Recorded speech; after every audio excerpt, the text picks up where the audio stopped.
It looks like a coloring book, but it's made out of fabric. I'm Jenny, and today I'm exploring the new to me technique of bias tape applique. Honestly, I don't know how I have gone so long without this in my life. It's bold, and it's modern, and it's playful. It's got pop art vibes, and all of that is exactly what I'm about. So come join me as I learn bias tape applique.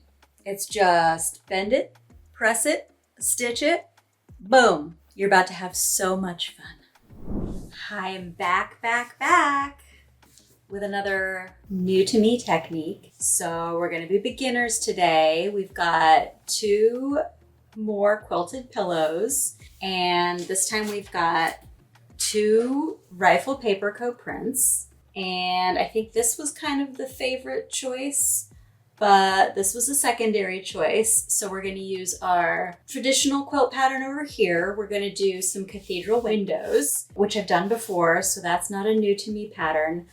But what is new to me, we're going to do over here with these blues, we're going to do some bias tape applique.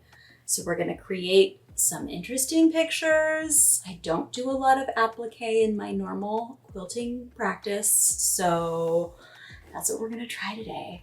And what I found to applique, I've already got a picture in my head, and I found these beautiful cherry wood hand-dyed fabrics. You can find these on the Cherry Wood Fabrics site. You can find them at Carrie Quilting if you are in North Carolina. This is the indigo blend. So we've got 8 steps of color, an 8-step gradient, and they're just amazing. And they've got so much texture. So it's gonna be perfect for this project.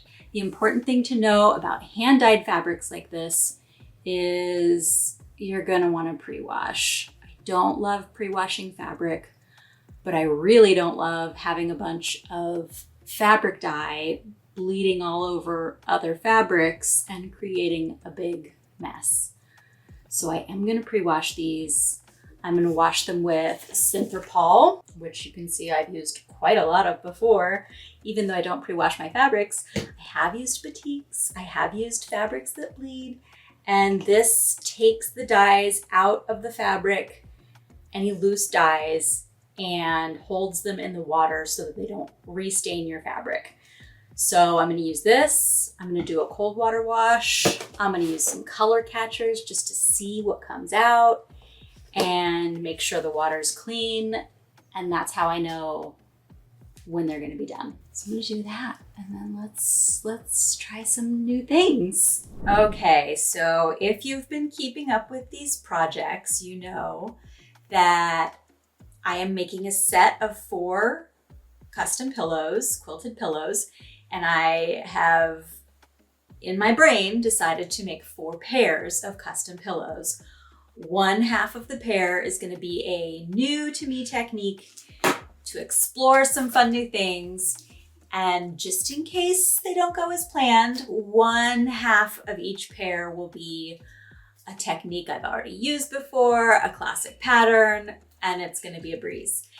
And so I've made videos for all of them. So if you have seen the video where I did cathedral windows and used kind of a modern rainbow layout, then you will have seen the sibling for this pillow, which that one used the Wildwood fabric from Rifle Paper Co.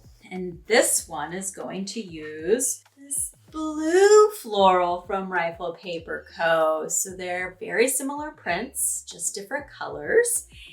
And so I already told you about my first step, which was because I'm using hand-dyed fabrics, I needed to pre-wash them. Who wants to pre-wash fabrics, am I right? But when they look like this, I mean, I needed to include them in the project. So I've done that here. This is my whole spectrum of blues, and hopefully we have removed any excess ink when we washed them with our Synthropol and our color catchers. And it does give them kind of a different texture. You know, once you've washed it, it crinkles. And the edges don't have too much fraying.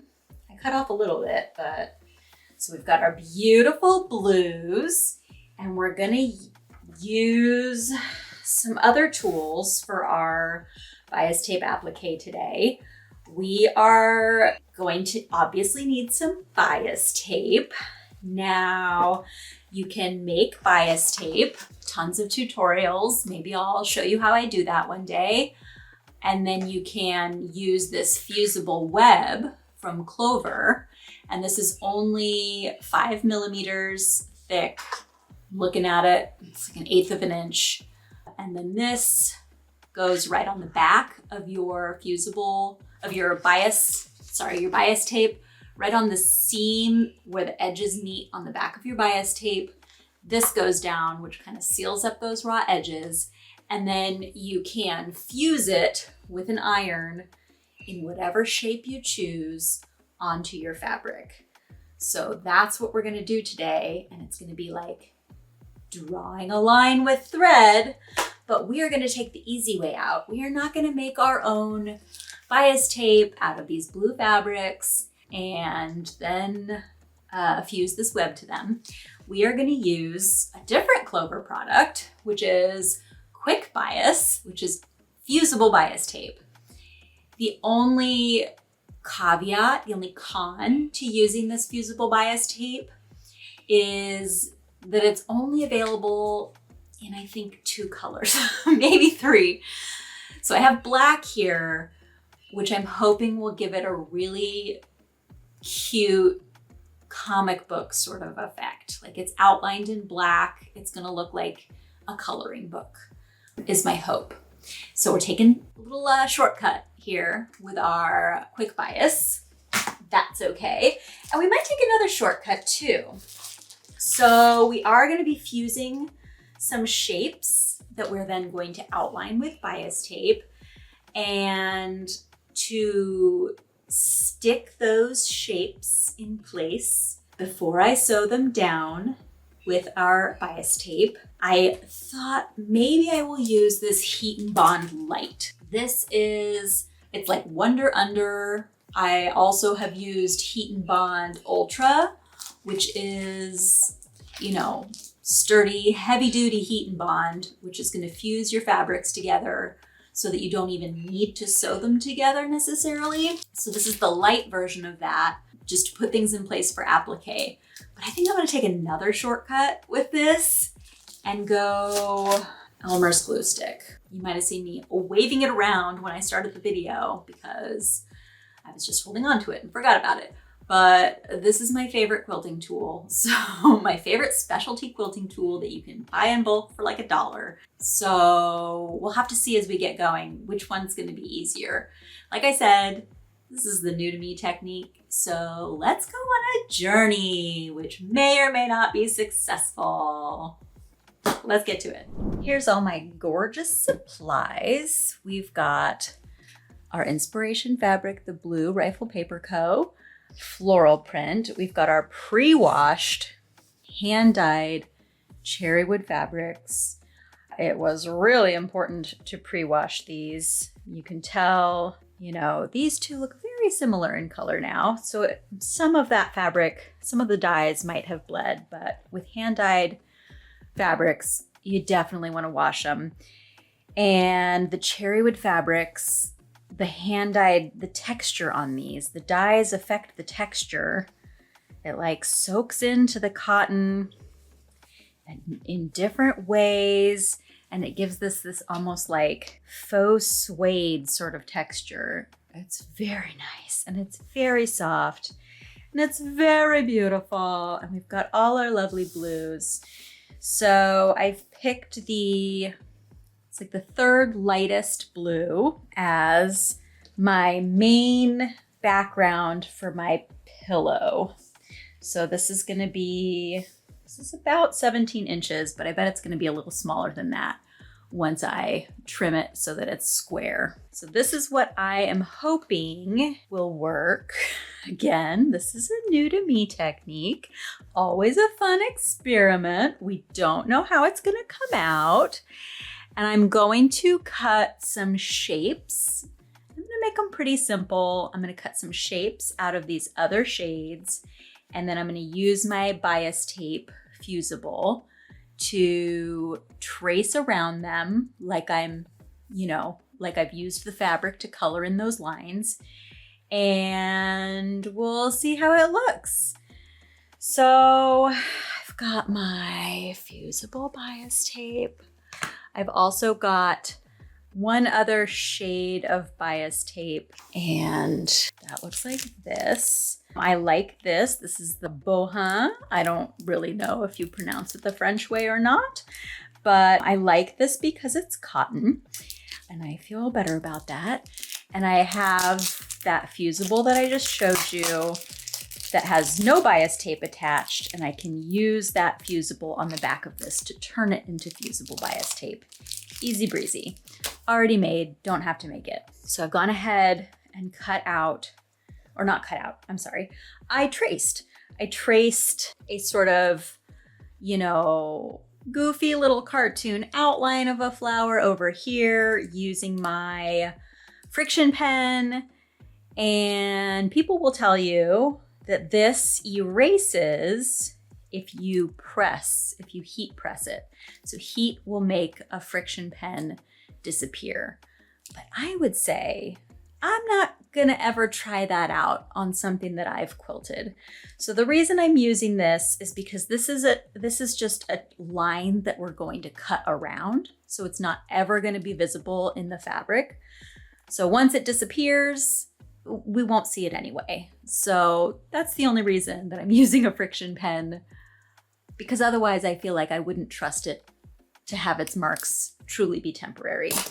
And on this darker fabric, I've used my Fons & Porter chalk pen or chalk pencil.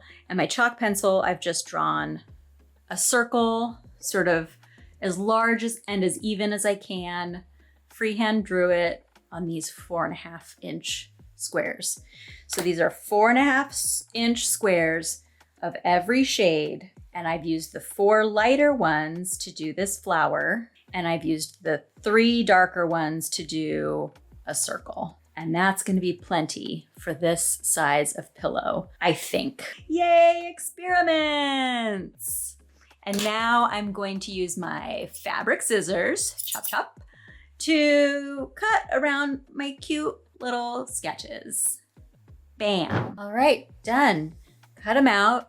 I just cut them all stacked up. It was not too hard to cut through 4 layers. They didn't shift. And you can see I've just laid them out in a very simple little kind of pop collage. And now, because I didn't use any of the, you know what I'm talking about, the heat and bond, because I didn't use heat and bond, I'm just gonna put these in place with a little spot of Elmer's glue, because I think that the fusible on our bias tape is going to be enough fusible for this project. And we just want these to stay in place while we get that fusible ironed on where we want it. So now they are just going to stay in place if we let that dry. If we don't want to let it dry, we just press it with our hot iron for a couple seconds on each one and they'll stick. Bingo! Next step, let's just go to the ironing board. I'm gonna get this basted on some batting and some backing fabric, so it's already ready to quilt. And then we're gonna take it to the ironing board and fuse our fusible bias tape on. Easy breezy. So we've got our glued on shapes, like a little collage. Just make sure that those are ready for me with my hot iron. And we've got our clover black fusible bias tape. And then we've got our bohin French fusible bias tape. And this one, the lighter color, is going to be for the darker colors on here. because one of them is navy and I just don't think the black is going to make much of an impression there.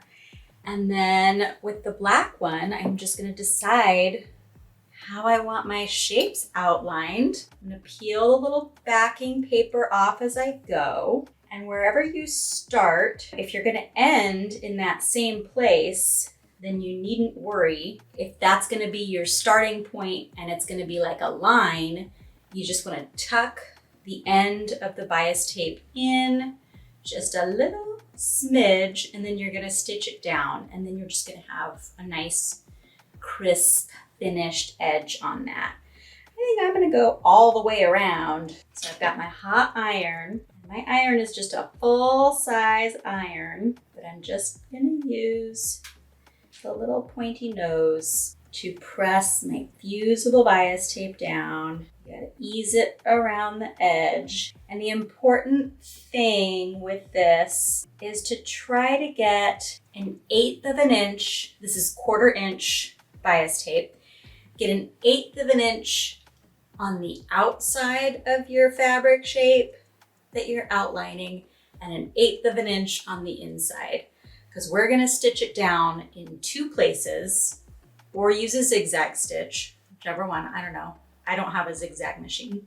So we're gonna straight stitch around one side, and then we're gonna straight stitch around the other side. And that's gonna cover up any raw edges, so long as we catch all of our raw edges in the middle of our bias tape.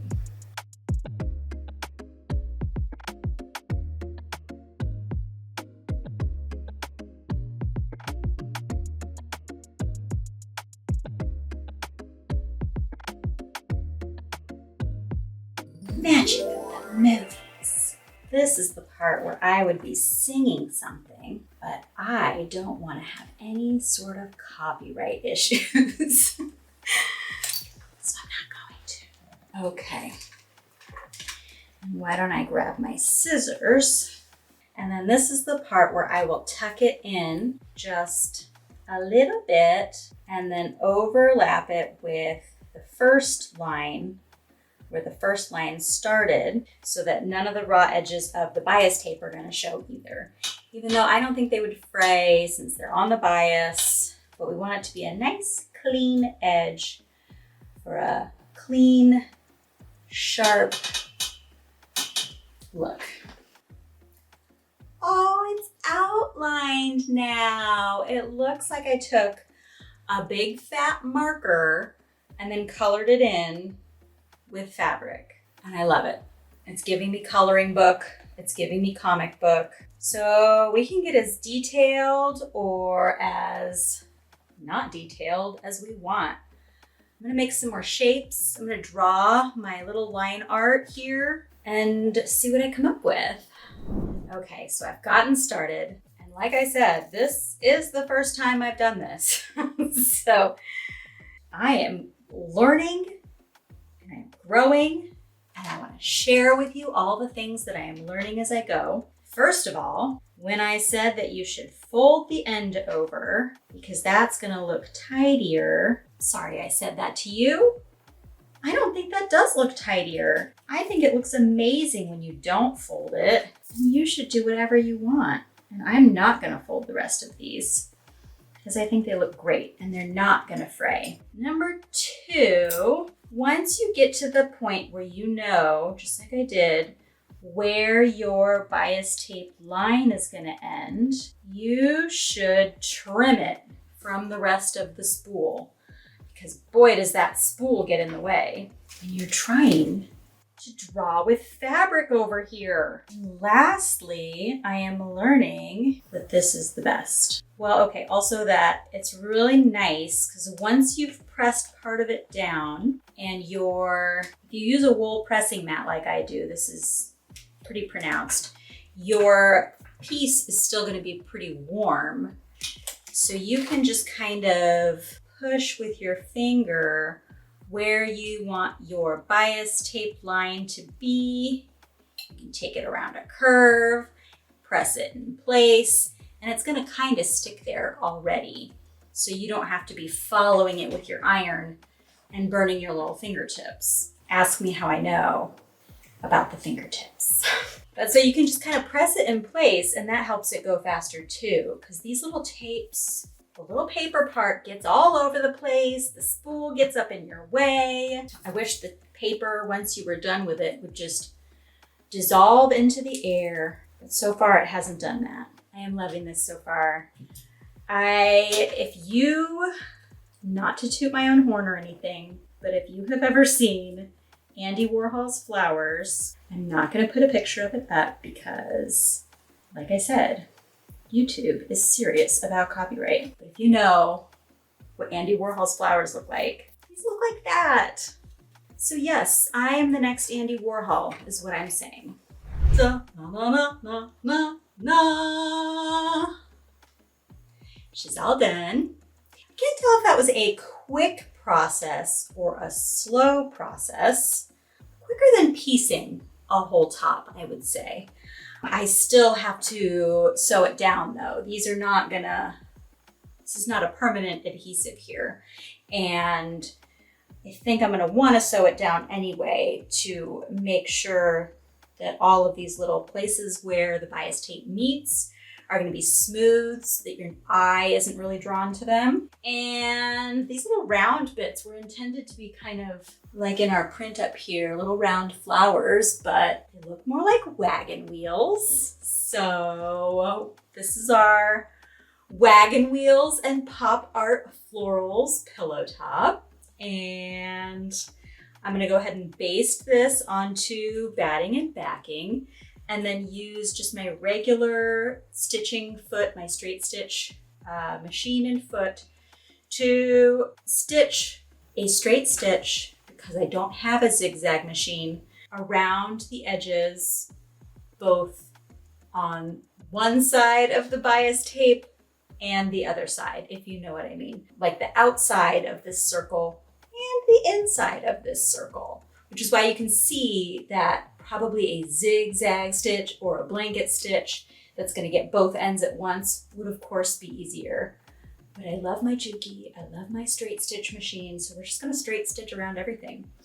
I won't show you that part because I'm so nice. You don't have to watch me stitch around all of these itty bitty edges. And I did learn something else, which is that this little clover box, unlike the other bias tape, you can like cut open a corner of the box so that you can pull the bias tape out so that this part doesn't get unraveled, which I can't tell if that would have made it easier or not.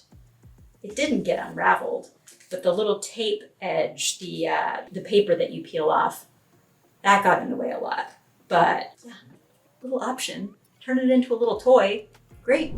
Am I the next Andy Warhol? You tell me. Just kidding, don't tell me that. This is it though, and I love it. Especially, you can see, let's see some close up. Hopefully you can see that detail.